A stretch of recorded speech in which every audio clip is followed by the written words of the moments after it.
The year is 1861. The United States clung fiercely to the institution of war, the likes of which the world had never seen. The issue? Slavery, among other things. The North, with its bustling factories and burgeoning industries, had little need for enslaved labor. They saw it as a moral abomination, a stain on the very fabric of their nation. The South, however, with its vast cotton fields and agrarian economy, clung fiercely to the institution of slavery. They argued for states' rights, for the freedom to determine their own destiny, for the preservation of their way of life. The chasm between these two ideologies grew wider with each passing day, fueled by fiery rhetoric and political maneuvering. Charleston, South Carolina. A city steeped in history, its streets paved with cobblestones and secrets. In the spring of 1861, Charleston was a powder keg. Here, the seeds of secession were sown. The Confederate States of America rose, challenging federal authority. President Lincoln vowed to preserve the Union, whatever the cost. The stage was set for a confrontation that would decide the fate of a nation. In the heart of Charleston Harbor, a silent sentinel stood guard. Fort Sumter, an imposing fortress, became a symbol of the deepening divide. As tensions escalated, Fort Sumter found itself precariously perched on the fault line of history. Would it stand as a testament to the Union or crumble before the Confederacy? Now, Fort Sumter wasn't no ordinary fort of American strength and unity, bound for the very soul of a nation. The fort, and figurative, started in 1829, it rose slowly from the sea, a testament to American ingenuity and grit. The men who built it, they labored under the relentless southern sun, their sweat mingling with the mortar, their dreams etched into every brick.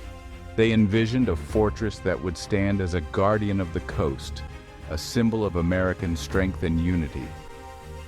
Five-sided with walls of brick and granite, it was designed to house over 130 cannons, a formidable deterrent to any would-be attacker.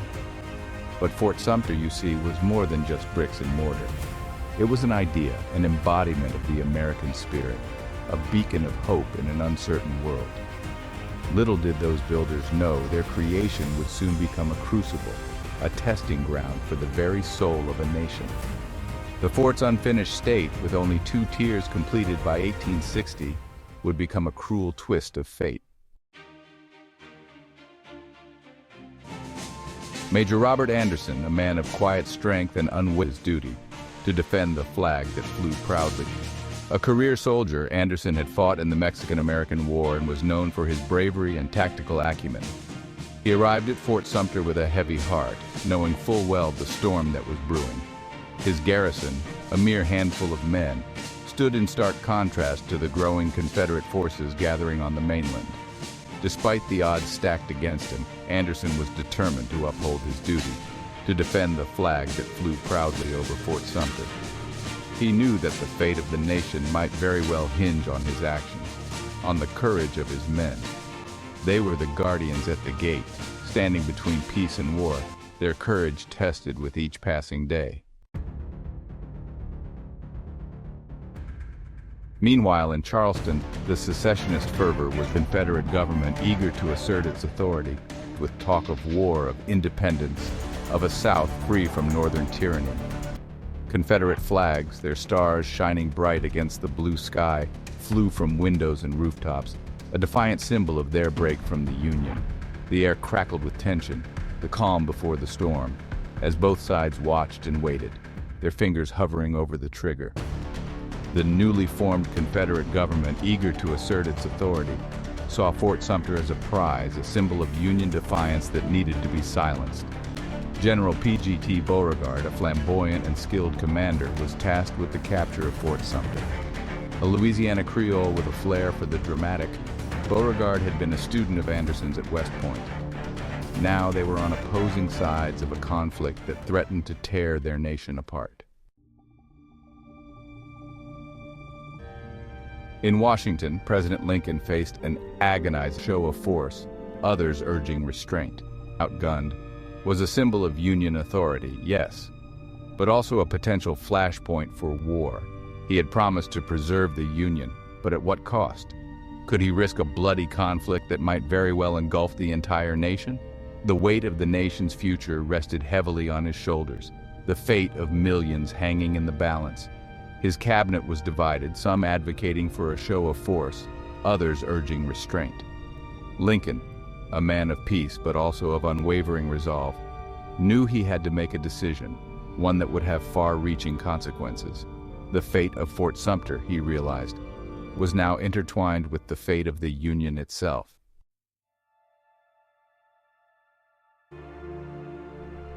In those tense early days of April, with stoic determination, they knew the world watched and waited, holding its breath, and knowledge that something momentous was about to occur. The Confederate forces, their cannons gleaming in the sunlight, tightened their grip on the harbor, their presence a constant reminder of the threat that loomed over Fort Sumter. Major Anderson and his men, outnumbered and outgunned, went about their duties with stoic determination. They knew the odds were stacked against them, but they were determined to defend their post, to hold on to the last vestiges of Union authority in the heart of the Confederacy. The sounds of Charleston, the bustling port city, were but a distant murmur, a stark contrast to the eerie silence that enveloped the fort.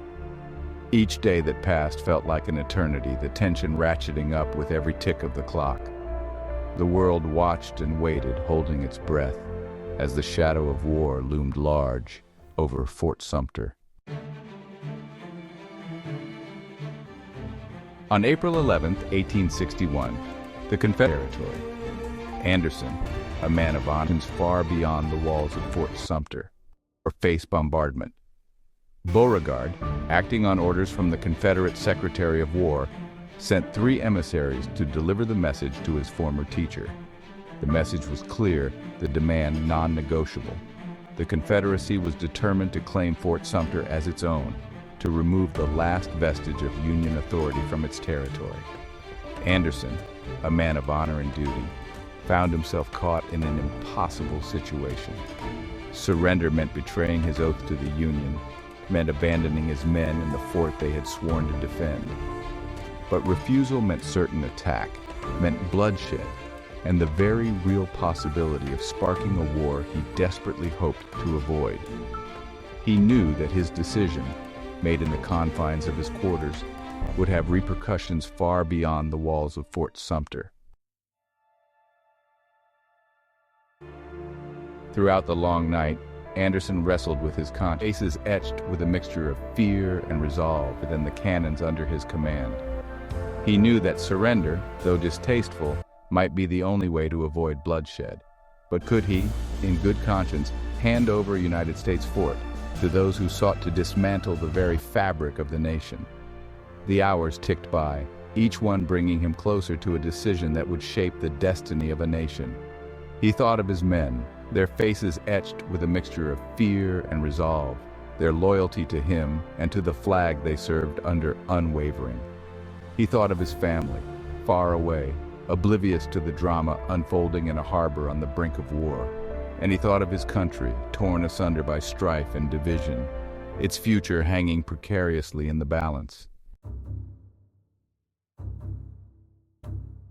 As dawn broke over Charleston Harbor, casting long shadows over the fort, Anderson made his decision.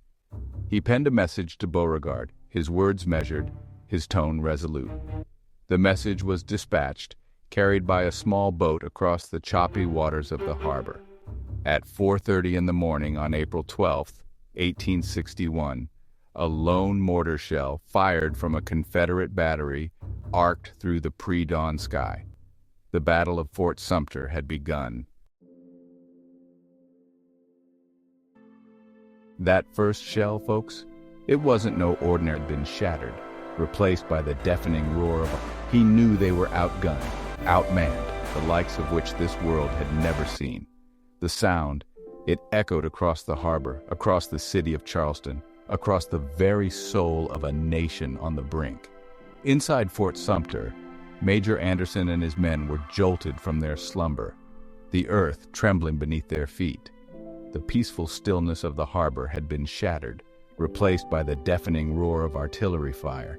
It was a rude awakening, a stark reminder that war, in all its terrible fury, had finally arrived. The time for diplomacy, for negotiation, was over. Now it was time for fighting, for defending, for holding on to the ideals that held this nation together, even as it seemed to be tearing itself apart. Anderson, ever the calm and collected commander, rallied his men. He knew they were outgunned, outmanned, but he also knew they had one thing the Confederates didn't: the righteousness of their cause. They were fighting for the Union, for the very soul of their nation. From all sides, it seemed, the Confederate guns roar of war. The Confederate gunners down upon them. The fort's walls, once thought, screamed across the water, their trails of smoke painting deadly arcs against the dawn sky. The air grew thick with the acrid smell of gunpowder, the ground vibrating with the relentless barrage. Fort Sumter, once a symbol of American strength, was now a fiery cauldron, a testament to the destructive power of war. The Confederate gunners, their aim growing more accurate with each passing hour, targeted the fort's defenses, hoping to silence its guns and break the spirit of its defenders. Inside the fort, the Union soldiers scrambled to their battle stations, the thunder of their own guns answering the Confederate barrage. They worked feverishly, loading, aiming, firing, their movements precise and determined, despite the chaos and destruction raining down upon them. The fort's walls, once thought impregnable, began to crumble under the relentless assault. Smoke and dust filled the air, making it hard to breathe, hard to see, hard to even think. But through it all, the Union flag, that symbol of hope and defiance, continued to wave proudly over Fort Sumter. Word of the attack on Fort Sumter spread like wildfire, had awakened a slumbering giant, the lines drawn in the sand. The battle told mournfully, their somber tones a call to arms. Newspapers, their headlines blazing with outrage, denounced the Confederacy's aggression and demanded swift retribution. Men, young and old, flocked to enlist in the Union Army, eager to defend their flag and punish those who had dared to fire upon it. The attack on Fort Sumter, had awakened a slumbering giant, galvanizing the North in a way that no politician's speech ever could. In the South, the mood was one of jubilation and defiance. Crowds gathered in the streets, cheering the news of the bombardment and celebrating what they saw as a victory against Northern tyranny. The Confederacy, they believed, had struck a blow for freedom, for independence, for the right to determine their own destiny. The die was cast, the lines drawn in the sand. The Battle of Fort Sumter, that fateful clash of arms in Charleston Harbor, had ignited a conflict that would consume the nation, tearing it apart and forever changing the course of American history. As the hours turned into days, the bombardment of Fort exhausted, hungry and thirsty, their uniforms the air grew thick with smoke and the stench of gunpowder, making it difficult to breathe, let alone see. The once proud fort, now a shattered ruin, was shrouded in a perpetual fog of war, the roar of cannons its only soundtrack. Inside the fort, Major Anderson and his men fought on, their courage and determination tested with each passing hour. They were exhausted, hungry and thirsty, their uniforms torn and stained with sweat and grime. But they refused to surrender, their spirits buoyed by the knowledge that they were fighting for a just cause. They knew the odds were against them, that their supplies were dwindling, and that reinforcements were unlikely to arrive. Yet, they clung to the hope that their sacrifice would not be in vain, that their stand at Fort Sumter would serve as a beacon of inspiration to their countrymen in the North.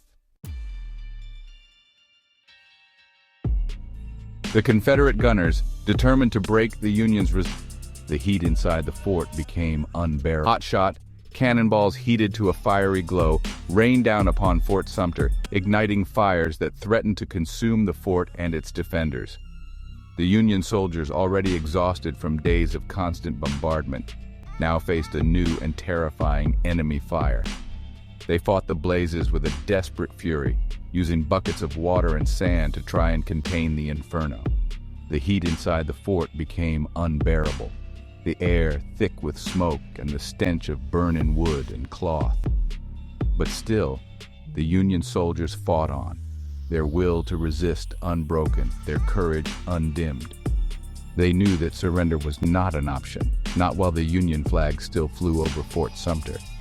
They would fight until they could fight no more, until their last breath, if that's what it took to defend their post and their honor. Throughout the ordeal, Major Anderson proved to be a true sacrifice at Fort Sumter, though seemingly futile resolve, inspiring his men to fight on despite the overwhelming odds. He moved among them, offering words of encouragement, sharing their dangers, and sharing their meager rations. He knew that their situation was desperate, that the end was likely near, but he refused to give in to despair, refusing to let his men see any doubt or fear in his eyes. He knew that their sacrifice at Fort Sumter, though seemingly futile, would have a profound impact on the course of the war.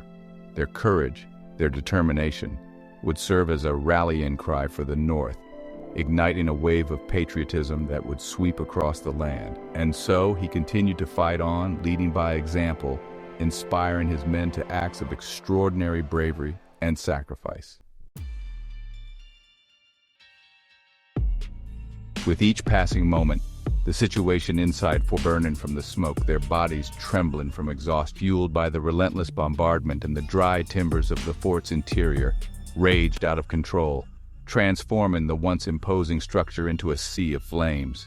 The Union soldiers, their faces blackened with soot and their eyes stinging from the smoke, were forced to abandon their posts, seeking refuge in the fort's lower levels.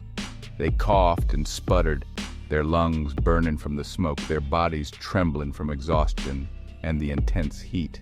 They knew that their time was running out, that they could not hold out much longer, but still they refused to surrender. They would not give the Confederacy the satisfaction of seeing the Union flag lowered, not while a single man remained standing. As darkness fell over Charleston Harbor, casting toward their weapons, and watched as the Union officer Sumter, a tense standoff that had gripped the nation for filled ruins. It was one of Major Anderson's officers, a white handkerchief tied to his sword, a universal symbol of truce. He stumbled towards the Confederate lines, his steps faltering, his body weary from the ordeal he had just endured. The Confederate soldiers, their own faces grim and weary from the battle, lowered their weapons and watched as the Union officer approached. He carried with him a message from Major Anderson, a message that offered a glimmer of hope in the midst of the chaos and destruction. Anderson, recognizing the futility of further resistance and concerned for the safety of his men, was willing to surrender Fort Sumter. The news of Anderson's offer spread quickly through the Confederate ranks, met with a mixture of relief and jubilation. The siege of Fort Sumter, a tense standoff that had gripped the nation for days, was finally over. Inside the shattered remnants of Fort Sumter, it was a bitter pill to swallow. Surrendering, their faces haggard and their uniforms torn, looked to their commander, their eyes reflecting the exhaustion and uncertainty of their situation. Anderson, his voice hoarse but steady, informed his officers of his decision to surrender.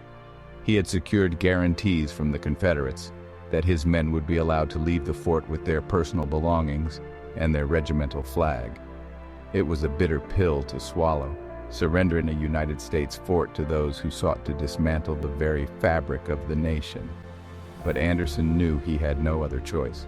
To continue fighting would be to needlessly sacrifice the lives of his men to no avail. He had done his duty, defending Fort Sumter to the best of his ability. Now it was time to surrender with honor, to live to fight another day. On the morning of April 14th, 1860, battered fortress, they marched out with their regiment. Bombardment and fire had ended. But the Confederate bombardment had ceased, the silence almost deafening after the days of thunderous cannon fire. The air, thick with smoke and the smell of gunpowder, hung heavy with the weight of defeat and uncertainty. Major Anderson, his shoulders stooped with fatigue but his head held high, led his men out of the shattered fortress.